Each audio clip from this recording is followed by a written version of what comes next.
Hello? Hello? Hello? Hello? Hello? Hello? Hello?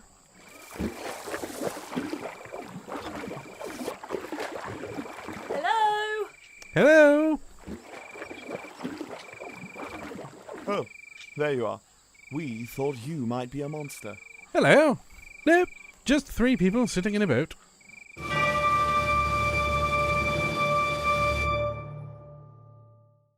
Hello and welcome to another episode of the podcast. Another special today. We're on quarantine, so joined me on Discord is a wonderful fellow I met through Twitter. If you'd like to introduce yourself. Hello, my name is James Hewitt, and I make games for a living. Hooray! Hooray!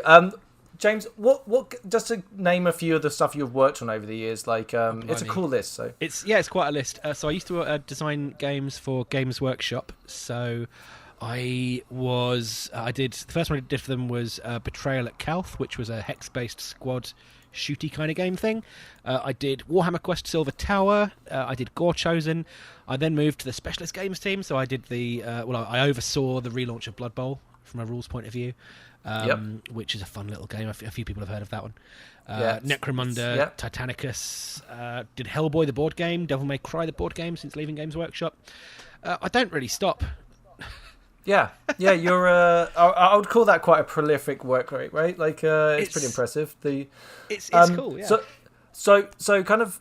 I just want to talk about Games Workshop for a little bit, Yeah, just because it's something that's kind of like resurfaced in my life right now. Not that I'm like actively buying miniatures or White Dwarfs or any of that, right? None of that. But I have when I was like a teenager, early teenager, I loved Games Workshop, right? Like I collected 40k, just I was in love with it. And then at some point that broke, right? As a lot of young men happens.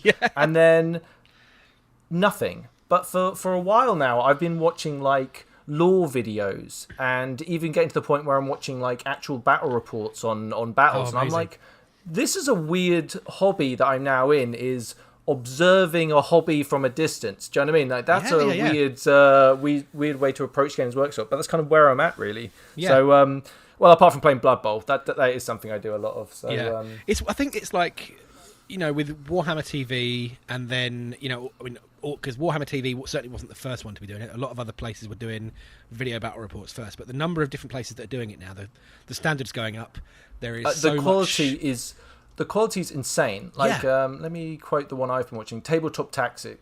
Yes. They're a UK lot. Yeah, their production value is so good. Like, I watched that. Like this. They've got their whole format down. It's really entertaining. It's not bogged down. You get to. It's just great, and it's a great way to pass through the quarantine. To be honest, absolutely. I look back. So when Warhammer TV was first a thing, I was involved in one of the earlier broadcasts. We did the just after Blood Bowl had been released, the 2018 I think it was edition, or 2017, whatever it was. We did like the Full Beard Cup, which is a big gathering, big load of games up at Warhammer World. And we basically did a commentary on the top table. And it was one of the first things they'd really done in that sort of way. And we were kind of trying to figure out the format. It wasn't a thing I'd done before. I hadn't really commentated on a Blood Bowl match before. And looking at the way they do it now, it's so much better, because back then all we had was the one camera up top. We didn't have multiple angles. We didn't have really views on the dice rolls. Camera. No. So what we had was like a person on the sidelines, a guy sat next to the game, just typing his messages on his laptop, telling us what was happening, and then we had to kind of commentate as it was. And it was, also, well, we're hearing from our guy on the sidelines. It was literally that, and it just. Also for me, it was a load of pressure, because here was like the game that we just re-released, and that everyone was expecting us to screw it up royally, of course. I can't imagine what that's like. Blood Bowl is like this sacred thing, right? Like, even when it comes to the computer games, the community is a rabid bunch of passionate wolves. You know what I mean? Like, really are. That is the best way to put it. I would just look at someone, if someone said to me, "Oh, by the way, Dave, we're gonna do you want to rewrite a lot of the lore for Blood Bowl? Because there's a new one coming out. Would you like to do it? I'll be like, fuck no. You can keep that. I want nothing to do with it. I'll watch this fire from a distance, you know? And that was literally it. Because, I mean, you know, I knew the moment I took the job, the Blood Bowl project was the first thing I knew was happening when I took the job in the Specialist Games team. It was already kind of work in progress. They were already working on it. And it was like, if we screw this up, we are going to be flayed alive. People will hunt us down and, you know, stick cocktail sticks under our fingernails. It will not be a nice time for anyone. Yeah, you'll never eat a burger unspattering. No, exactly. Again, you know, because it's such a massive game. It's so well known, and initially the plan was actually to roll the rules back. Because I don't know how much you know about Blood Bowl's history, but it went through a whole period where it had the living rulebook. Okay, so my knowledge ends at my age 14 or something, and then resurfaces a couple of years ago. So help me out. So when you were age 14, what was the Blood Bowl? Was it when it was in Fanatic magazine? So my early memories of Blood Bowl were Blood Bowl on a polystyrene board. Good. And it was like, it had a big skull in the middle, and that was the Blood Bowl I knew. Fantastic. That's the one I played. I think we're of a similar generation. So I missed that one. But my first White Dwarf was the one where the 3rd edition Blood Bowl got released, so it was immediately after that. Right, okay. And so what happened was basically the 3rd edition came out in 1990-something, and I used to know all these dates off the top of my head because I had to explain this stuff to people. But they then kept that set of rules for ages, and then somewhere around 2004, 2005 maybe, they started doing a thing called the Living Rulebook, where every year they would update it and add in all the FAQ and errata. It's because they'd stopped supporting it quite so much in the stores, so they put all the rulebooks Specialist Games up as PDFs, and then they just had like a rules committee who would refine them. And then that rulebook was kind of used for about 11 years through various different versions. Hold on, James. I want to stop you just for 1 second. For any listener that's got this far and doesn't know what Blood Bowl is, my humblest apologies, because we're off on one right now. Basically, Blood Bowl is a game of it's set in the kind of fantasy world of Warhammer, and it's American football. It's turn-based, and basically it's kind of fun. You roll dice and bash each other, and it's kind of violent, or there's some elf bullshit, but let's not talk about that. And sorry, James. Yeah, no, absolutely. I think it's important. You know, this isn't the Blood Bowl podcast. You know, this is no, it's exactly, a whole different thing.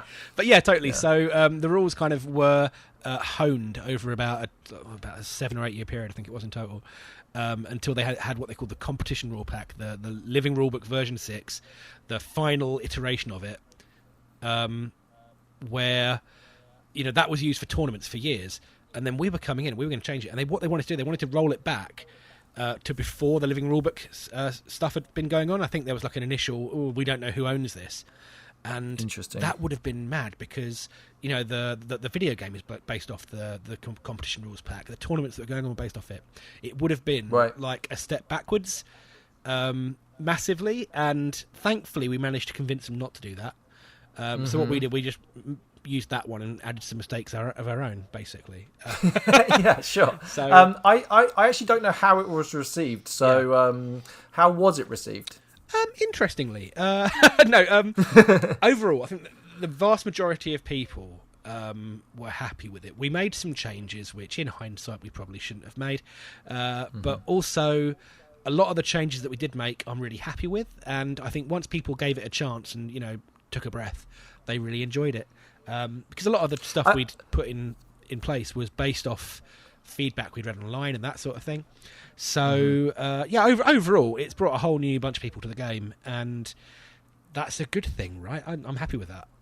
Blood Bowl is a great game. Yeah. Like it's, I absolutely still love it. Stop playing it now, which is why we even started having this conversation in the first place. Really.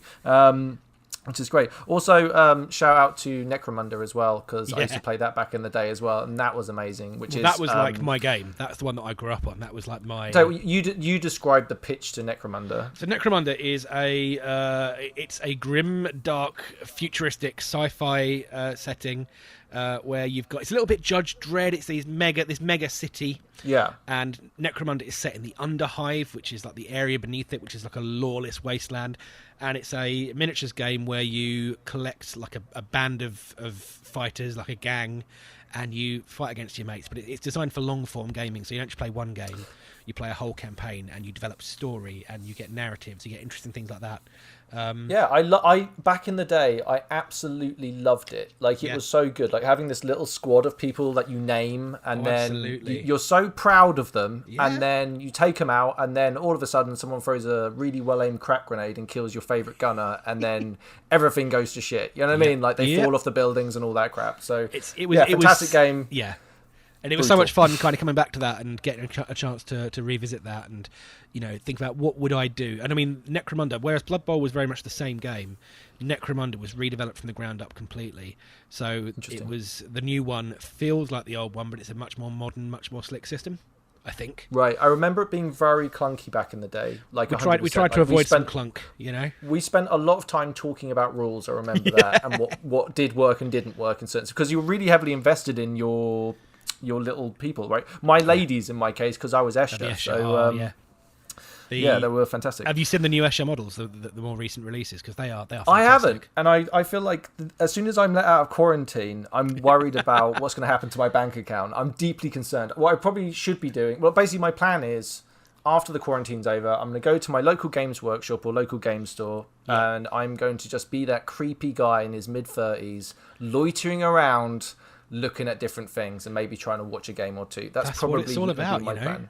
I mean, I used to run Games Workshop retail stores. I worked in retail for about 10 years, and that's how I kind of got my start in games as a thing.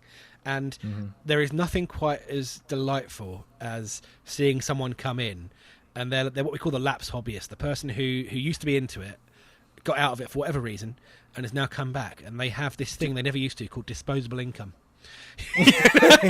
They will smell the blood in the water. I don't know whether I do or not. This is the thing that worries me so much about it. I already LARP. It's like, absolutely. There's only so many gut punches my finances can take before they're going to give out. I feel like from your description there, what should I walk in there and go like, bless me, Father, for I have sinned. I think it has been 20 years since my last game of 40k. They will take you by the shoulder and lead you and show you what is right. They'll look after you. Yeah, it's 40k is a very different game now from when I was a whippersnapper. Massively. Right. Shall we talk about LARP a little bit? Oh yeah, I do that too. That's probably a thing we should talk about, isn't it? Yeah. How did you hear about LARP and how did you get into it? Let's start there. Blimey, it's a good question. So, how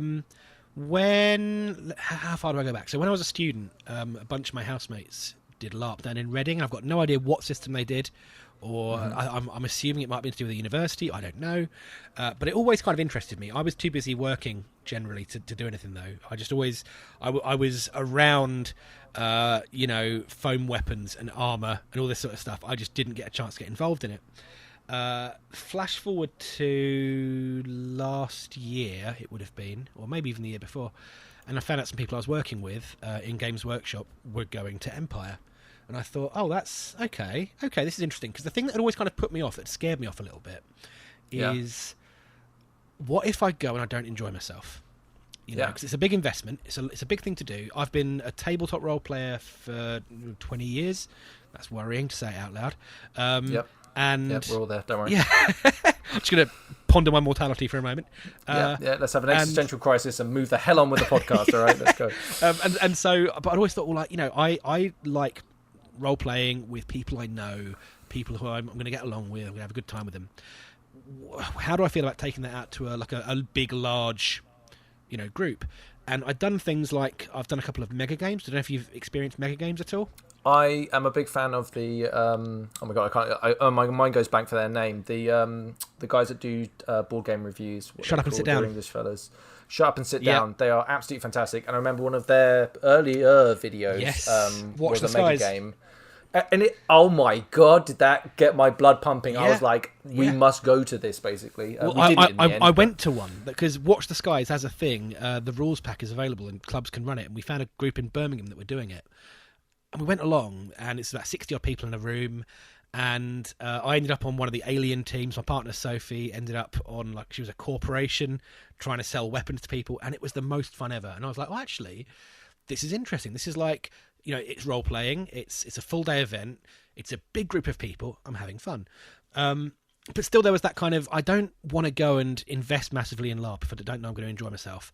And one of the big things for me is finding a group of people that I know that I'm going to enjoy it with. So when I found out that a bunch of people I worked with were going along, like that was a ready-made group, right? So even if I didn't enjoy what was going on, we could hang out as a group and, you know, be in character amongst ourselves, and that'd be a fun time. I went with my buddy Ian and Bungle the first time I went, so for me it wasn't like I went on my own, but I completely sympathise with anyone that is slightly worried about going to a LARP event on their own, you know? Absolutely. And so I finally sort of decided to give it a go, and I think it was a group of people who I'd done stuff with before, so I'd got into airsoft with them about a year previously, and we'd done a load of airsofting and that, and I'm sure there's a lot of crossover between the two hobbies. Dude, the more I do this, the more all of these things just keep going. Sorry. The Venn diagram is basically a circle, isn't it? Basically, it's just like if you said, and I also slightly involved in cosplay, I wouldn't be surprised either. You know, I've never gone there, but I actually think the Venn diagram is actually the airsoft and the cosplay is the lines that don't really cross that much. I would say be right. There That's probably the two halves, isn't it? Yeah. I mean, there's a lot of people out there. I'm sure there's a spectrum of everyone that does everything, right? But who knows? What's interesting is you kind of got like tabletop gaming, airsoft, cosplay. That's your three things around LARP, isn't it? D&D, any sort of RP absolutely. system like that. Obviously, that's kind of where we've just started a new D&D campaign. So I am like filling in my LARP with a bit of D&D, and it's fantastic. Yeah, it's great. Well, sorry, you were saying? Yeah, so this group, they'd been along, I think, since E1 last year, and we were going to go for E2, and then the weekend, like everything in our life happened on that weekend. It was like Sophie's mum's birthday. It was something else happening. Some friends were getting married. There was all these different things. It's like, oh, come on. So even though we'd I just want to go LARPing. Can everyone stop being so selfish? Exactly. And especially because we've got a 4-year-old, or 3-year-old at the time, and we were like, we're going to need to get people to look after her because we can't take her with us. We're not going to take her with us for the first one, certainly. Yeah, maybe at some point down the line we might look into it, but she's not old enough yet. If you don't know the situation, I completely concur. That's probably wise, right, for your first event. And so we were like, well, this is just not going to work. And so we were really bummed out. We'd spent ages. We'd made costume. We'd done things, and then we couldn't go. And it really sucks. Then we went along to E3 in the end, and this was like, having first found out about it immediately after E1, so that was like April. It was now June, I think, or July, whatever E3 was. So what was was it your friends going? That was the first point of contact for Empire, your awareness of Empire. Yeah. Okay, cool. And it turned out we had a couple of friends who had been involved in it like since it was Maelstrom, so who have been in it for a long time. Yeah, that's way back, right? We're up in Nottingham. Apparently there's like a little knot of people who are quite, stalwart Empire people. So we ended up going to like a meet up in a pub, and but it was this thing. And in that sort of several months period, we were just like, what is this? What are we going for? How big can it really be? And we looked at photos, but one of the things that the photos I think don't capture is the scale of the event. Yeah. I think it depends on the photographer. I think obviously I'm a big fan of a couple of them, but they emit emotion. But I agree. Trying to get in the idea of, because the actual campsite's kind of spread out, right? It's over a number of different sites, so trying to get the actual full scale is quite difficult in one shot. It's a thing you don't really get by sort of being there and walking around. So when we first got there, we turned up, we had a car full of stuff. We'd packed far too much stuff. We'd bought a tent. We're camping OC, but we bought like a nice, decent sized tent with enough room to get changed and all that sort of thing. We camped up with our mates, and they'd all come down on the Thursday, but we'd come up on the Friday because we, again, childcare is a limiting factor. Obviously. And we got there, and it was like, oh my God, this is massive. This is unlike anything we'd imagined. And like the whole way up, we'd been going with our friend Lise, who, again, she's from back in the Maelstrom days. So she was filling us in on everything. She was briefing us the entire way. And but even then we weren't ready. And then we got there, and it's so, I can't describe it. It felt like coming home. It felt so real and such an amazing experience. Even before time in, just walking around and seeing all these places, campfires and things, people in full kit. It was magical. Now when I go there, the sense of kind of homecoming is so strong with me now. Like a few years on, especially like on the Thursday. Yeah. Walking around in this kind of like when no one's in character, but it's just like the coolest festival with the nicest people. You know what I mean? Yeah, like, we really want to get just down for a really Thursday nice at some vibe. point. Absolutely. It's incredible. So then, so we came along and we did E3 and we just threw ourselves in. So we hold on, which nation are you? Navarre, obviously, of course, obviously, the best nation by big far. up the Embercast striding. We do stuff. We're looking at setting up. That's more than my striding does. My striding doesn't do anything. Well, this is it. We thought about it. This last year we were planning for E1. We were going to launch like we're still thinking of doing it. We launched like a messenger service because one of the things we did at E3 last year was myself and Sophie spent most of the event running messages around camp, and it was actually a really good way to get to know where everything was. It gave us some game. It helped us meet a load of people we would otherwise not have met. And so we're formalising that. We're setting up a whole little system. Hold on. So you're going to deliver letters to people? Pretty much, yeah. Letters, messages, packages. That is like trying to track people down at Exactly. Empire is. Why would you want to do that? I've had to do it for my own personal gain, but like. I suppose you're doing it for your own personal gain as well. Depends on what that gain is, right? The way we're planning it, I can give a little sales pitch now. What we're doing is we're saying, let's hear it. So for the princely sum of 5 rings, it's not a lot, is it? 5 rings. That's we're doing like 3 runs a day, and we will deliver a message to a location. So we'll give it to a camp of your choice. Yeah, that's clever. So 5 rings is your bargain basement. We'll get it to. Either one of the Ashbournes, whatever it might be. Okay. And that is that. For a premium beyond that, which starts at £2 additional but goes further, we will spend a certain amount of time looking for a particular person. We will do it immediately rather than waiting for the next run that we're doing, and so on and so forth. So the prices start at a very reasonable 5 rings and very quickly get more expensive. Because, that is... Do you know what? That sounds pretty reasonable, to be honest. Absolutely. Well, like I say, when we did it at E3 last year, we ended up... Because we were just walking around, and what we'd done was we'd picked up a job... doing some work for the Imperial offices, and it was like a census, like going around asking for people's opinions on the Grey Pilgrims, and that was it. And we were told, go to like these 5 nations and find out what people think. And so it was just a case of walking around. But as we were doing it, we said to people, look, as we're walking around camp, have you got a message you want dropping off anywhere? Because we're going that way. And it was fantastic. We ended up taking... What was it? We had a bunch of marchers got us to send some death threats to some highborn, which was fantastic. We had all sorts of nonsense kicking off. We ended up teaming up with a guy called Jack, of course, from the Marchers, who was like a private detective type character. He was setting himself up that way, and we helped him find some information. It was great because we met a load of people, and it gave us a fair bit of game. So our little group, there's about a dozen of us now. It was not really a little group anymore, but we've got about 4 or 5 new people coming. Would have been to E1.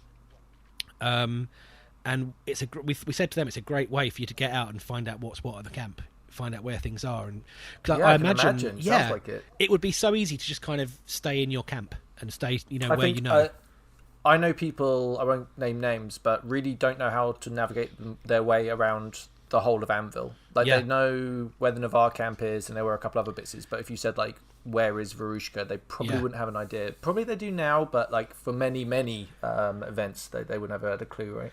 But I think it's part of the thing that makes it feel alive, because you get to go and see how different every one of the little areas of the site is. Every camp's got its own things going on. When you think about all these different people in all their little camps creating their own little bit of narrative and plot, it really does blow your mind. And then out of all of this chaos, the whole Empire shuffles along making terrible decisions, and it's fantastic. Yeah, exactly. It's like one of my favourite things that happened at E4. So we've only been to 2 events, and I feel like it's been like a lifetime. It's so weird. But at E4 we had, I don't know if you were aware of this, there was the whole thing with Spiteful, like the masked marcher who was threatening briars and things. I had a run-in with him, actually. There we go. He came to our campsite and we had a good old chat. I know the guy who plays him, and he is mean, one of my favourite people at Empire. Just massive how much game he applause, brings. because holy shit, that was incredible. I've never seen one person, I say never, I've only been to 2 events, but I can't imagine it happens very often that one person creates that much game for that many people. No, it's really special. And also, like, the way he does it as well. It's not like it's just like this big, screamy, I'm creating game type thing. He's so subtle, and he's the nicest guy, but when he wants to pull off like shifty and menacing, well, he's got that shit down. Do you know what I mean? Absolutely. Like, completely by himself as well. But like, we're all at our campsite, and there's 4 of us. We're all armed, and there's one guy, and he put us on edge. Yeah, yeah, absolutely. And the whole, I think it was the Sunday. I think a fair chunk of the day, might have been Saturday, was spent with a bunch of like scary-looking tattooed nutters with knives prowling around the camp looking for this guy. And I know some of those tattooed psychopaths with knives. Absolutely. I know some of them. Some of them are my friends. They're good people. And it was great. It felt so like he'd kicked the hornet's nest, and it felt like such. The best bit was when he was sat in the hub, and like I think the Navarre contingent were told to wait outside. And there there's that bit in The Simpsons, I think it's Who Shot Mr. Burns, where the Mayor Quimby says, I noticed a lot of you are stroking guns. And it was basically that. There were just like loads of people just holding weapons in a threatening fashion and looking at him with intent in their eyes. So basically, that was fantastic. And I just love the fact that we came along not knowing what to expect, and we had any expectations we had absolutely blown out of the water. I don't think there's any way to really... because Bram, I went down the same road you did, right? Where I just demolished media, right? Like everything I could get my hands on to do with LARP, I watched, listened, anything I could, right? With varying qualities and all the rest of it, right? But to actually take on the field and to actually experience it it's quite hard to explain. It's very personal, right? Like different people will react to the situation in different ways. One thing I found interesting is sometimes very confident people struggle to find their footing at Empire, and I find that quite interesting. It's whereas some quite shy people can suddenly find a whole new aspect of themselves of that they didn't even know they had. It's fascinating. Well, this is it. I mean, it's like you say, you can be someone who is maybe a bit retiring in real life, but if you can commit to a character who's not that, you can go and do that, and maybe that can flash back into your actual life as well. Well, I talked about this a little bit before, where I kind of got into this idea of like the idea of a mask, where when you are trying to RP, you're wearing a mask, and that mask is completely metaphorical, right? It's not a real mask, but that mask can give you the ability to be like, no, I'm going to stay in my character, and I'm just going to get through this, and I'm going to see how it goes. And it's quite interesting when you manage to be the character you want to be in a real life situation. Absolutely. It's the thing that I was thinking about. I sort of set some goals for myself for this year. We're planning on going to all 4 events, and we wanted to put some general goals in. We had like a chat, we had a meet up as a striding, out of character, just to talk about what we want to do, setting up a messenger system, what are our long-term goals, what do we want, what do we want to achieve. And then I was thinking about what are my own personal goals, and one that I really want to do is I want to push my character further away from who I am, because initially I'd read some advice, which is because you're not playing around a table. It's not like D&D. You're not playing for 2 hours. You're playing for a whole weekend. So don't do anything that's too over the top at first. When you're playing D&D, big bombastic over the top characters kind of work quite well. Big like tropey things. But trying to maintain that for an entire weekend is quite a challenge. So, and what this advice had said was, start off with a character that is like you, but you turn an aspect up to 11. Whatever it might be. And so I did that, but what I want to do is kind of start pushing myself away from that and start fitting more into that mask, as you say, and making a character who is more not someone that I would be. And that's like my challenge for this year, really. I think that's extremely admirable. I would say this is going to be this is my 3rd year going now. And I only say that it's only... Like, when I was talking about using a mask, I'm usually talking about it in a way that I am trying to overcome something immediate, right? Yeah. So I have to make a speech somewhere or go to Songs and Stories and do something like that. A very immediate thing, right?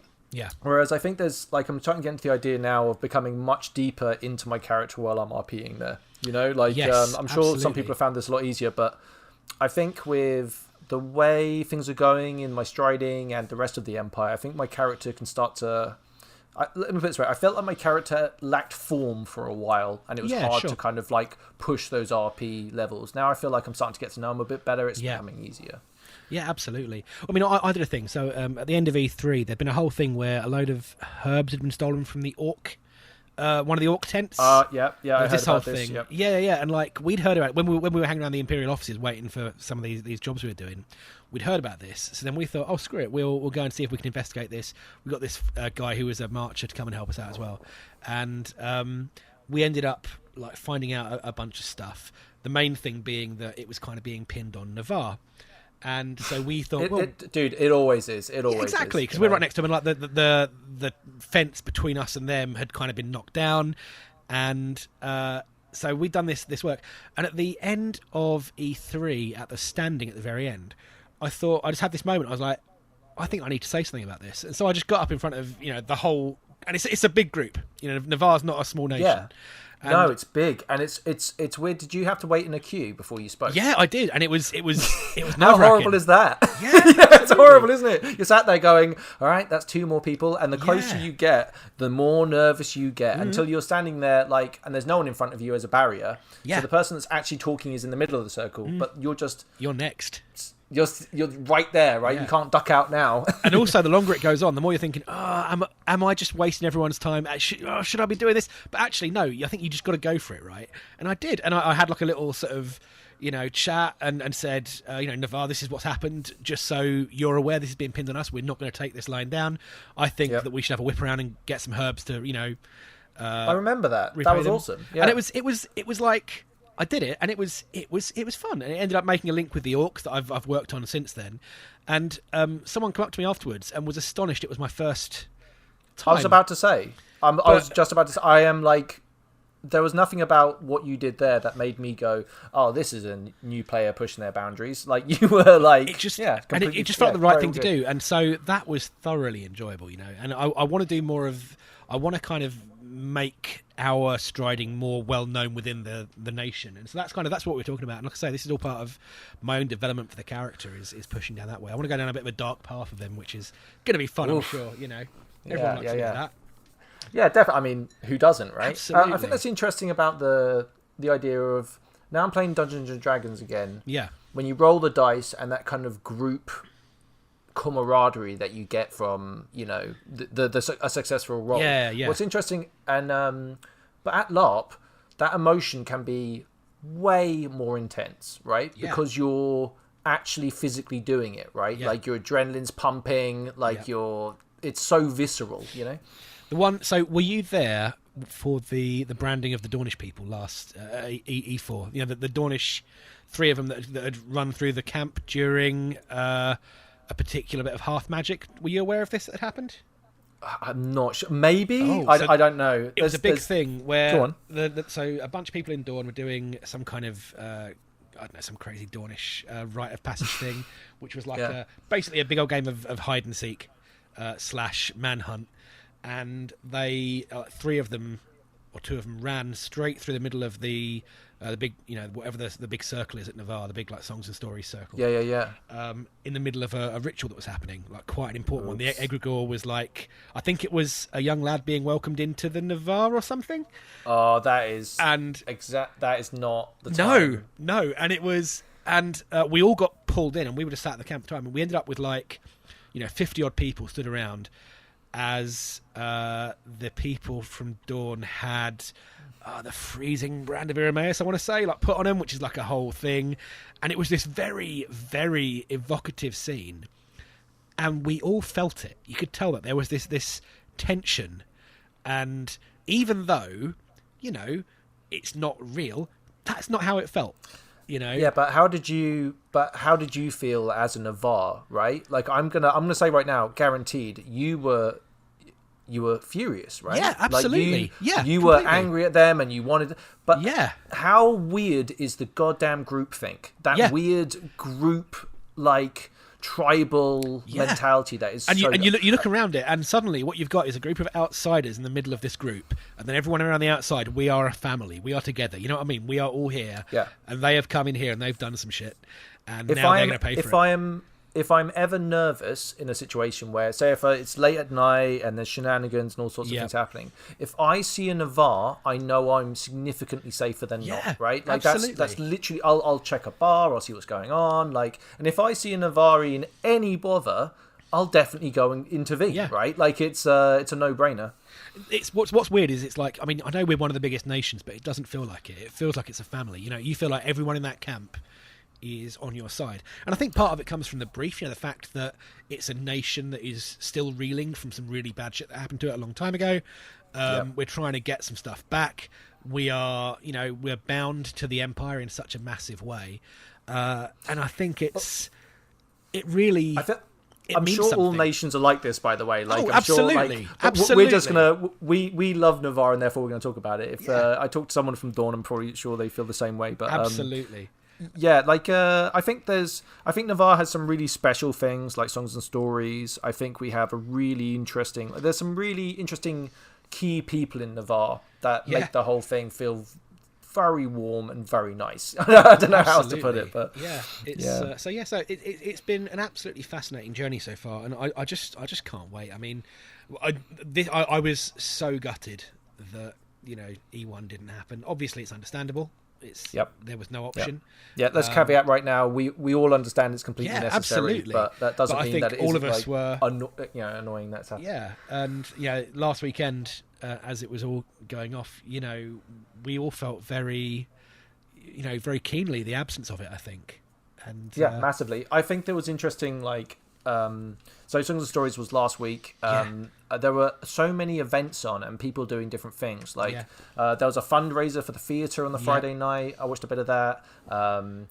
PD did a stream on Saturday afternoon, which I didn't get to see much of because of other things. I know it was the usual trouble of Matt Pemington, Claire Evans, and Andy Raff, which is a powerhouse of a conversation anytime. So, and then on Saturday they had a virtual Songs and Stories, which was fantastic.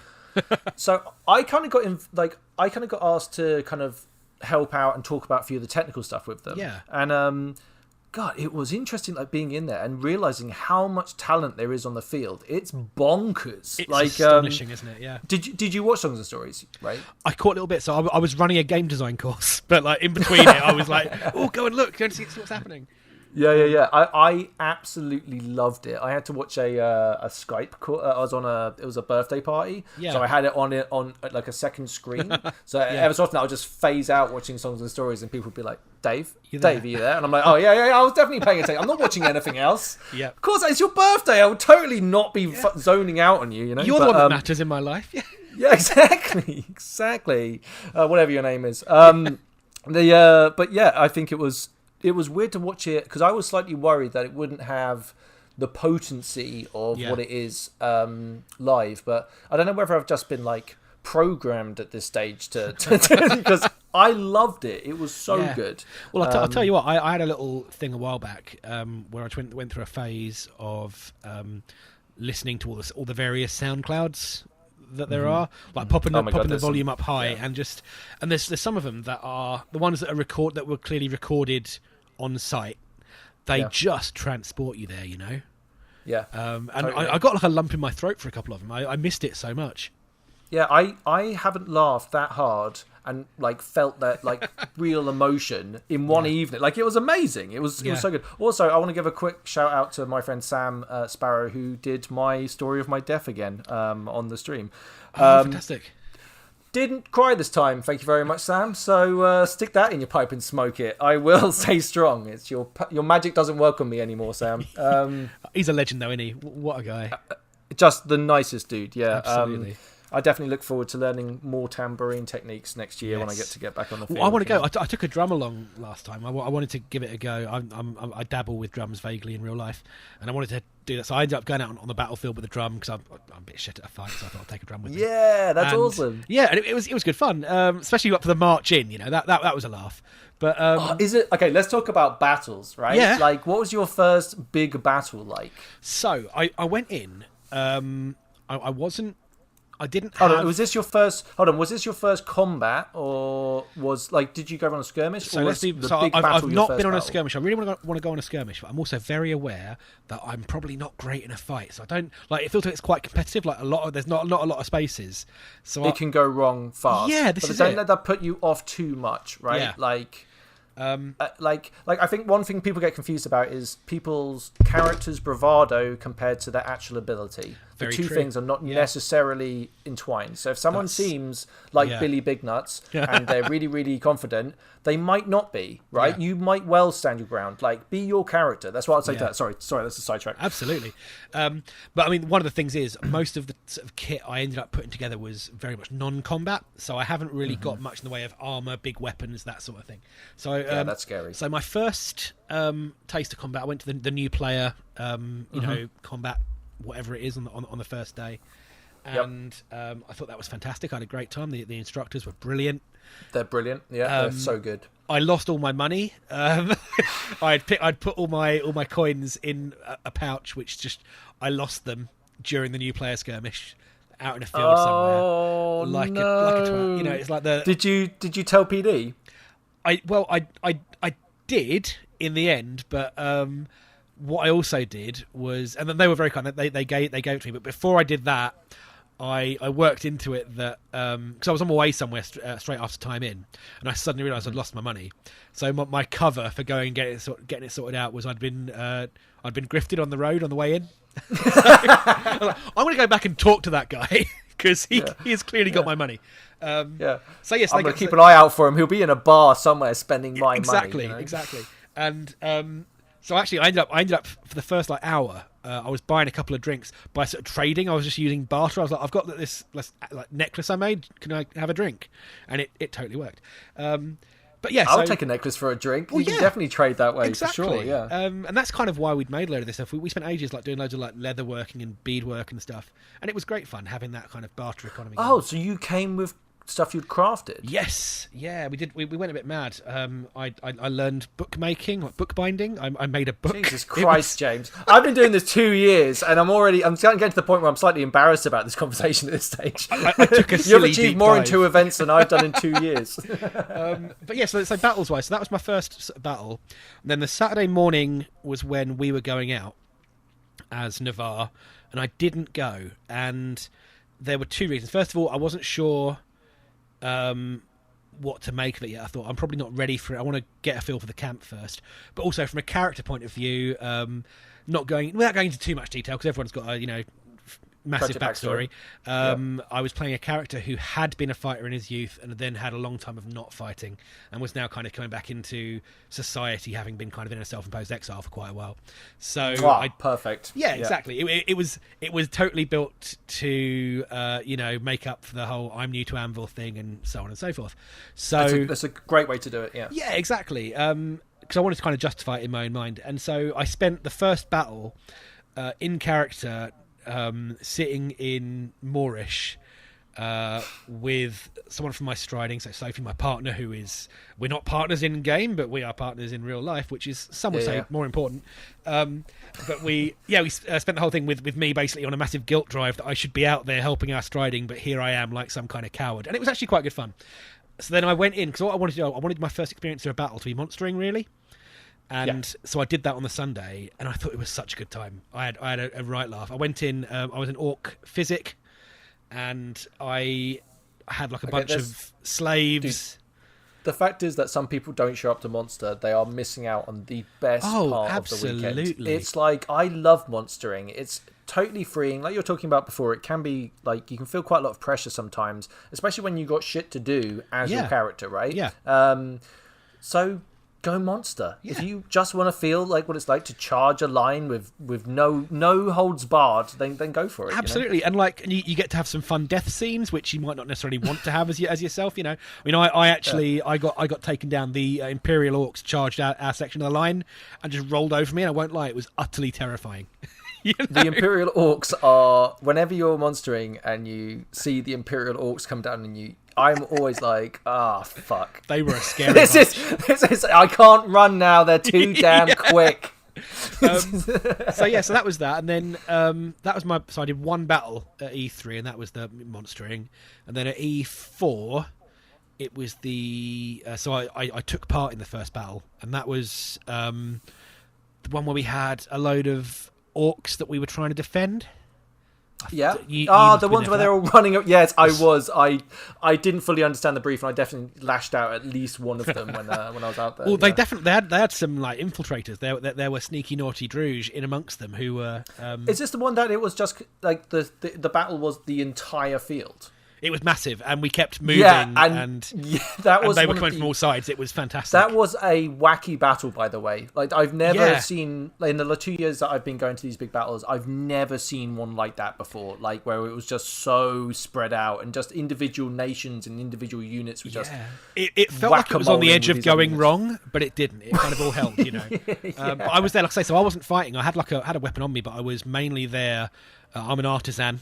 Generally, so I was there. Well, I was there to help out and like repair weapons if they were needed. They didn't really. That's not a thing that happens with the Druge, really. So I ended up hanging out with the physics and helping them pull people out of the way and that sort of stuff. I think there are. I think that's a really good approach and something to be noted for maybe people that aren't necessarily the most confident. Yeah. That you can find a role even if it isn't being on the front line fighting. Absolutely. Water bearing, helping out physics, even if you're not a physic. Yeah. That there are specific units that are there to keep physics safe usually. So you will, if things go wrong, then it's gone wrong for loads of people, and don't feel bad about it, right? But it was great because it meant that I was there. I was keeping a watch out. I was making sure they had all the things they needed. I was holding stuff for them. You know, it felt like I was part of it without having to be right on the front lines. And then that kind of made sense. Were you ever in a situation where you're like watching the front line looking threatened and you have that great moment getting where a little bit we gotta go right now, we gotta go, especially in that battle where like suddenly out of nowhere there's orcs in the woods and I was like shit, you know, they're coming out from that way, turn around. We had the who's that? We got like a League mercenary company who fight alongside us. Forget the yellow and black armor, the sea wolves. That was it, and they were facing completely the wrong way. I was like, guys, excuse me. That way, and they all reformed. They're an effective fighting force, that bunch. Yeah, so that's for sure. That was fantastic. I like having those things where you're like, when you realise that you're standing in a position with maybe one or two other people, and you realise that only if those orcs over there figure out, absolutely, if they hit us with the units they have, they'll go straight through us into the physic block and wreak absolute havoc. You know, there's like just try and stand there and look scary, okay? But I'll tell you what as well. On the Sunday of that one, I went monstering again, and it's when we were being was it Grendel or Jurgen? Yeah, Grendel maybe. I ended up I volunteered to. Oh, is this the one where we attacked the fort? That was it, and we had some big giants. That was it. Yeah. I think we were Jotun because it was an honour battle. That was it. Yes, I remember now. Correct me if I'm wrong, but yeah, I think so. And we were all sort of lined up, and it was a really hot day. I'd done a really stupid thing. I'd put my armour on over my water bottle, so I couldn't get to my bottle. I was like, ugh. And so I thought, I don't really fancy being in the front lines. And then they called one of the our section commander called out, I need a volunteer to carry the banner. And I thought, oh, screw it, why not?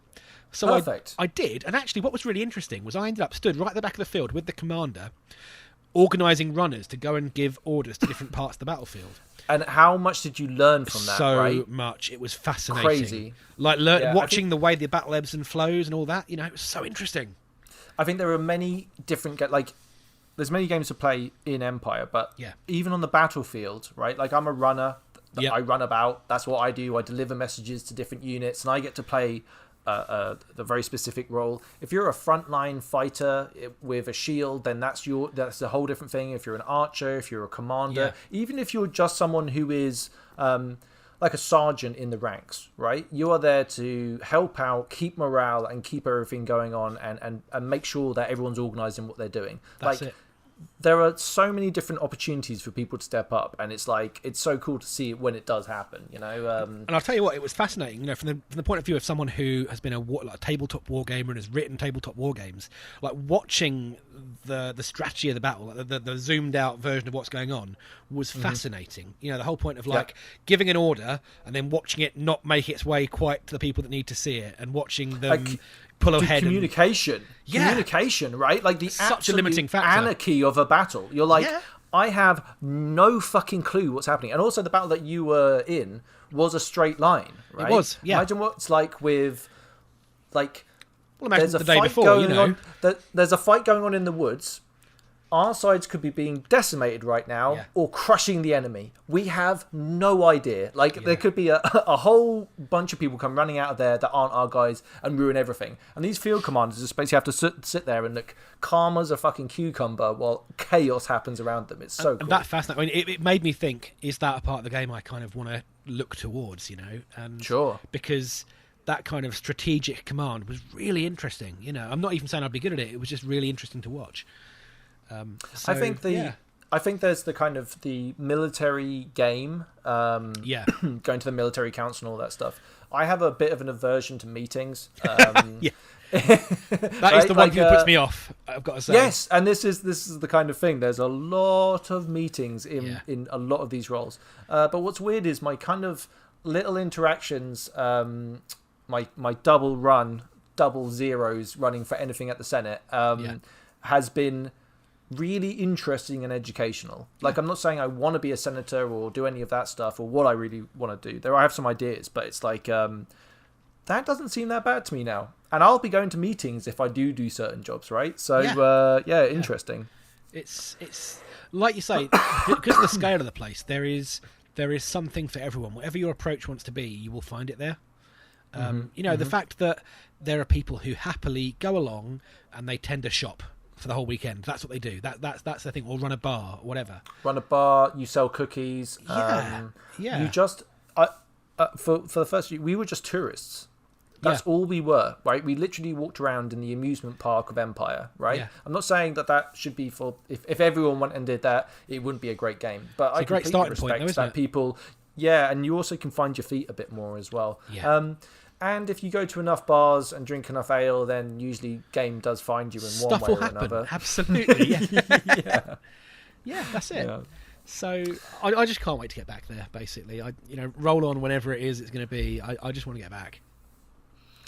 I think it's going to be interesting to see where the game is then. The Winds of War have started being released now for the event. Oh, really? Hopefully, yeah. So there is some you can kind of keep up with the narratives. I haven't actually looked at them yet, and the nice people that do the Empire Audio, they do have a YouTube channel, and they read out the Winds of War, and that is a godsend for people like me. So I love that. And I haven't listened to it yet, so I don't know where I'm at with it. I think I'm kind of. I'd love to see a date for the event, and then I'll probably pile into it, or maybe I don't know. Yeah. But there's something about the keen, right? I don't want to disappoint myself by being too excited. No. All of our sort of prep we wanted to do, we had loads of stuff. Like I say, so I learned bookbinding. The reason I learned bookbinding was I wanted to make, because I was going out to be an artisan, I wanted to get my head around how the different items cost, what they cost, and all that sort of stuff. So I scraped the data off the wiki, laid it out in InDesign, printed it, and turned it into a leather-bound book. So I've got a book with illustrations and things I put in, which are then bound in leather. So I carry it around with me. So I've got a reference for artisan type stuff. That's awesome. I wanted to make another one for ritual magic because I'm dabbling in that as well, because I think dabbling is always fun. Ritual magic, really? So are you gonna get yourself a little coven? Well, so I did. So we've got one guy, Martin, is in our striding. He plays a character called Aman, who's like a crotchety old wizard. And I wanted to get into the magic. The reason I initially wanted to look at magic, it's a really stupid reason, but I love it. When we were running our messages at E3, we spent most of Saturday looking for the Archmage of Autumn. And I finally tracked him down as he was on his way into the Hall of Worlds. Right. And I could not follow him because I was not a mage. Yep. I was like, well, screw this then. If we're going to deliver messages, I'm going to be a mage so that I can get anywhere on camp. That's completely fair. That is Exactly. actually very, very true, because it's almost like the secret little club for wizards, Yeah, isn't it? precisely. Where And not tonight, mate. You're not coming in. Yeah, that's it. No, trainers, So I thought I will go and do that. And so I established like some story where basically having spent some time on the road with Aman, we'd been working on this, maybe had a bit of a gift for it, and so I did my first little taste of ritual magic at E4, which was really good fun. I ended up I'm like a night mage, which he's autumn, so I was doing stuff solo. But it was really interesting. I did some stuff with visions. That was really cool. And I want to do sort of more of that going forward. It's just, I've got to figure out, do I want to find a coven? Do I want to go more solo? Which way do I want to go with it? I'm not quite sure yet. Which whatever season or whatever flavour are you? So night. So it's all kind of visions and... Night? Yeah, absolutely. Yeah, visions and riddles and mysteries and that sort of stuff. All right. If we happen to bump into each other, I might be able to introduce you to a couple of very dark fellows. So, fantastic! Yeah, love it. But the I find the ritual stuff, like, I'm almost tempted. Okay, so the rituals I've had done have been within my banner, and they've always been this kind of thing where, and this isn't a criticism of the person casting it or the people casting it.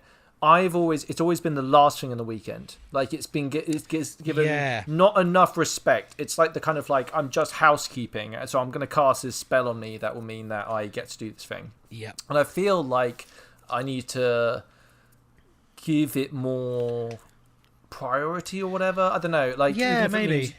I don't know. I need to explore it a bit more and maybe get some rituals done from different people and see what's out there. But I think that there's maybe some really show a bit fun more respect stuff to my guys, really. Yeah, maybe. What's that say again? I think there's quite a lot of fun stuff amongst the rituals, things that can happen. Like, one of the things that the reason I ended up going with night was, again, it's all kind of folding into the same idea. Was you can do things like you can create. Like, you can protect bags from being opened by anyone but yourself, that whole sort of thing. What? That's cool. Well, yeah, because it means it ties into the whole messenger thing. We can provide a secure service. This is... that's it all ties like together.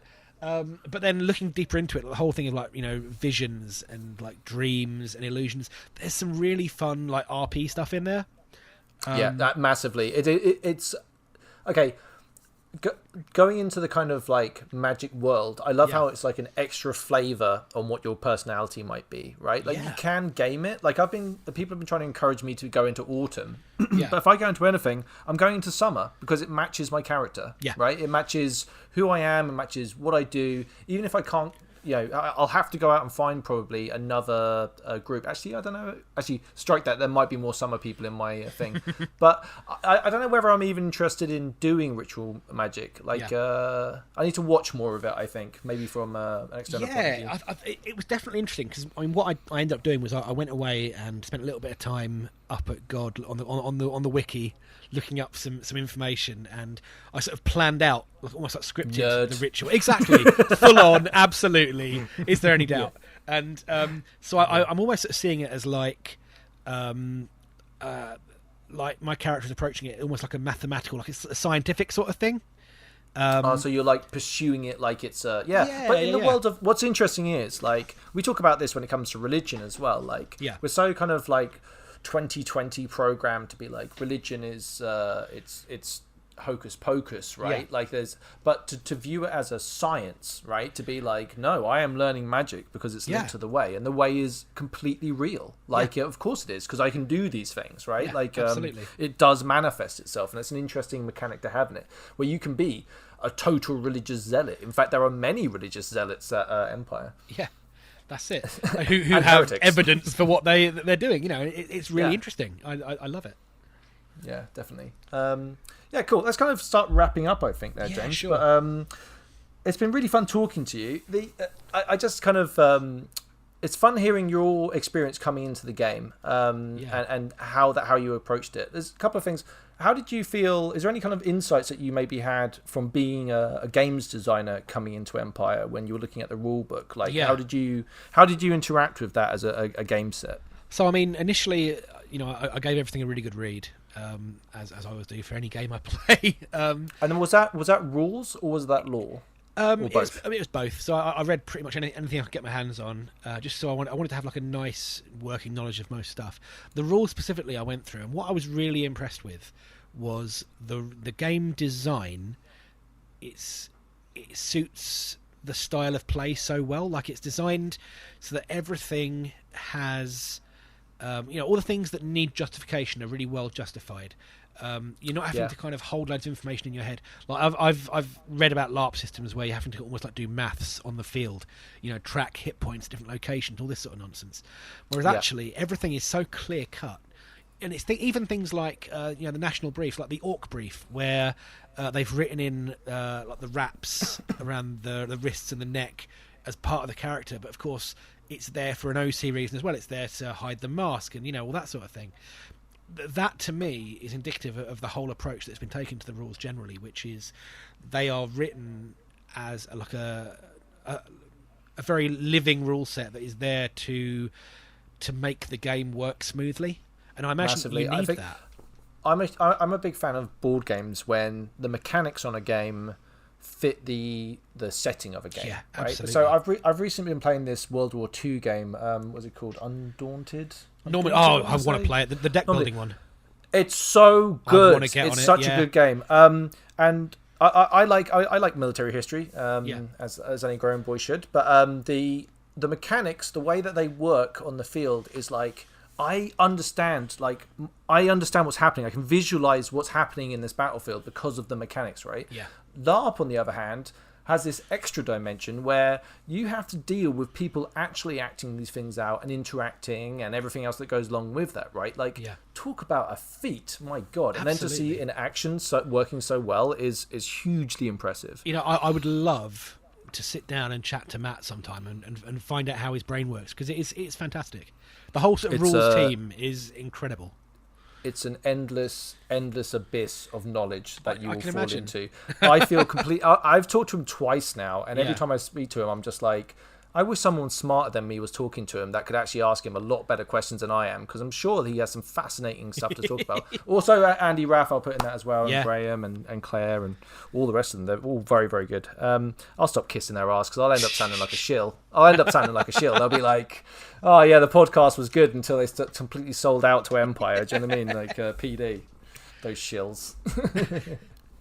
I had one more question. I want to talk to you about so I recently did this dumb video where I spoke to random people on the internet, and one thing I found was the kind of people, the people don't really know about LARP, right? Yeah. Like, I was aware of LARP in the peripheries because I'm a nerd, right? Like, I get it because it's out there, right? Whereas there's this huge mainstream of society that have no idea it even exists, and I find that interesting. I think board games and tabletop could be a wonderful route in to kind of tap into people. I wonder whether there's that crossover will actually increase over the time. I wonder. I think like a lot of the nerdier hobbies are kind of coming out into the open a lot more now. I mean, board games are basically a very standard thing for people to do these days. And I think I watched something recently where someone went back in time or something, and the nerdy kids were now cool, and the cool kids were now like the outcast people. And I feel that's kind of like how cultures kind of changed. Absolutely. Like, it's more tech related now, and making a YouTube channel is a cool thing, and being tech savvy. I mean, I was a massive early adopter on this sort of stuff. So I had a live journal back in the day, and I was one of the first people I knew on Facebook. And, and so for me, it feels so weird. It's like, oh, this stuff is like what the cool kids do now. When I was there, I was the weird nerdy kid, and I still am the weird nerdy kid. But now the stuff I do is no longer weird and nerdy. Well, like we were talking about earlier with Games Workshop, that has definitely hit this very mainstream. Like, it's undeniable now. Like, I walked into where was I? I was somewhere. Where was I? Cardiff. I was in Cardiff, and I was going to a cider festival, and we stopped into a little shop, like a corner shop. Yeah. And they had a rack, like one of those special racks for Games Workshop stuff. Yeah. I was stunned. I was like, you have limited space in this shop, and you have chosen to put Games Workshop merchandise as a kind of, hey, before you leave, why don't you pick up 6 Space Marines on the way out? I'm like, What this is crazy, wacky. isn't it? Like, when did this happen? I wonder how long it will be before. And I am one of those people. I am a true LARP believer. I believe that it's much more accessible than people think it is. Absolutely. It's like, we've had to kind of explain it to our families, as we've gone, can you look after our daughter for the weekend? We're going to this thing, and here's what it is. And like Sophie's mum is, she is a dressmaker. She's done all sorts of like period costumes and things. So she's been helping out with costuming. And like she keeps saying, oh, actually, if you go to any of the fairs and that, can I come along with you? And I'll pick up some fabrics and that sort of thing. Right. And it's interesting. It's like there is something for everyone there. It's like anything. Like with board games, I think there's a board game for everyone, and I think there's something about LARP that anyone can enjoy. I think my family are slowly starting to understand that it's something I do. They'll never understand it, but the podcast is a weird thing because they I don't think they knew much about it. Yeah. And then when we said we got nominated for this LARP award, I think I think that's what they call Pride. I think that's what that is. I can't. I wish I had a camera to record it at the time, but I think that's what that was. So it's an interesting hobby, and I think, let's put it this way: some people aren't going to get it. Right? Like, some people will never get that tabletop gaming, board gaming, LARP, RP, cosplay, airsoft. Yep. The list goes on, right? They'll never fucking get it, right? Yeah. We should don't listen to the detractors. Speak to those people in the middle that are just willing to find a new experience. And I'm sure if they give it a chance, they'll love it, Absolutely. It's I just to me it's brought so much to my life. Not wanting to get too serious about it, but it's really, I feel like it's had a really positive effect on me, and I just want to spread that around. It's having the chance to just go in and just be a character for a weekend and just kind of lose yourself in this amazing world is incredible, and I love it. I totally agree. When I won't go, like you said, I won't go into it too much, but at that time in my life, and through subsequent things in my life, right? Life is a roller coaster. You just got to ride it. You want to do it, right? And all night long. But LARP has really helped me in certain times, and weirdly, a lot more than I thought it did. So it's something I look back on and go, wow, I was actually manifesting my OC feelings in my OC character, and I only could recognize that afterwards and realize that I was actually processing stuff. Not that I recommend using LARP for therapy, right? Let's not start that. But for me personally, it was interesting to watch that happen, Absolutely. I actually had a really weird experience. Right? I think it was at E4, and it was on the Friday night or the Saturday night, and the rest of our lot had gone to bed, and I was still fired up. So I went for a walk around the camp by myself. I ended up standing in Varushka, and there was I forget the names. There's a bunch of wandering minstrels. They've got a didgeridoo and a couple of guitars. It's like Dave and something. And they were there. They were doing some piece, and there's a little crowd standing around sharing drinks, and it was such an awesome moment in character. And then someone recognised me from my job, and went, "You right, James?" Interesting. And I was like, and it was such a weird experience. It pulled me right out of the moment because he asked, James, are you proper famous? No. Do people recognise you? I'm like I don't know, within certain niches. Like, my face has been on a lot of things. Like, my face has been in White Dwarf magazine and that. So it's like, I'm so sorry if you're listening to this and you're a really big fan of James's. No, there aren't any of those. And okay, good, because I always worry about that. I had the same thing when I was talking to PD. That I'm like, someone's listening to this, going, "Man, I wish this person was asking better questions." Right? No, not at all. But I think it's because a lot of my job, when I was community manager at Mantic, I did a load of videos and all that, so my face was out there a lot. People sort of recognise me at the occasional nerdy games convention. Someone would go, "Hey James, how you doing?" And sure enough, because the Venn diagram is basically a circle, I had someone say to me, "You all right, James?" At this, and I was like, "Who is this James of which you speak?" It just pulled me out, and it really put me out of sorts. The next half hour, I was like, "Oh yeah, I'm me, aren't I?" It can be quite. It depends on what you're doing at the time. Right? Yeah. It can break character. We've been. Not that we're big, right, at all. But we've had really good interactions. We've only ever had really positive interactions with anyone that's listened to the podcast. Everyone's quite nice about it. But it must be weird to kind of be recognised like that, right? It's definitely something that's, when it happens to us, which isn't very often, it's really nice and still weird. So I suppose you've got the benefit of radio face, haven't you? You are mainly a voice. I suppose that's the and we're so wonder. small that we have a small community of listeners that listen to it, and I speak to them regularly. It's not like there's a barrier between. Do you know what I mean? Course, like, absolutely. I'm sure if you get to a certain point where you have thousands and thousands of listeners, you can't.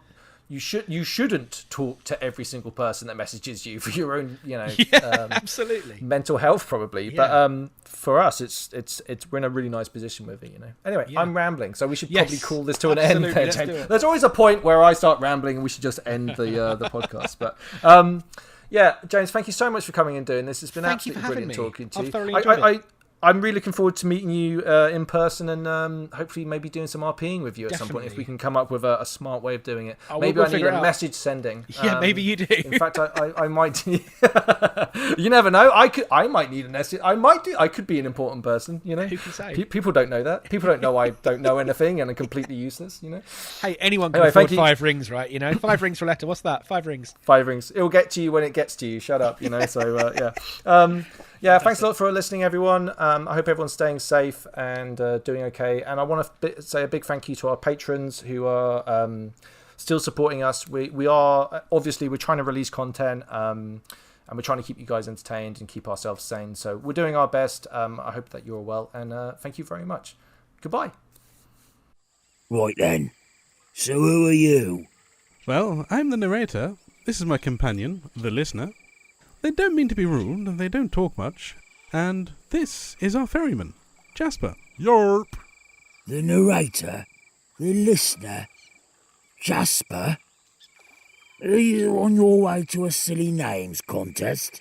Please ignore him. He has a crude sense of humour. Sense of humour? I had that beaten out of me in Brockelliand 10 years before you were born, you cheeky git. I'm Vanya, and this is my partner Varian. It's a pleasure. And this gruff Navari chap is Bryn Blossomflower. Evening. You're lucky you bumped into us before something else. There is a terrible creature out there that we've been tracking. Actually, we did have a little run-in with the beast. And you've still got all your arms and legs? Bullshit. Which way did it go? It set off in that direction, but it was going at quite the pace. It's probably long gone by now. We should get back to 2 staff. Fine. I'm in need of a warm ale and a hot bath. Delightful!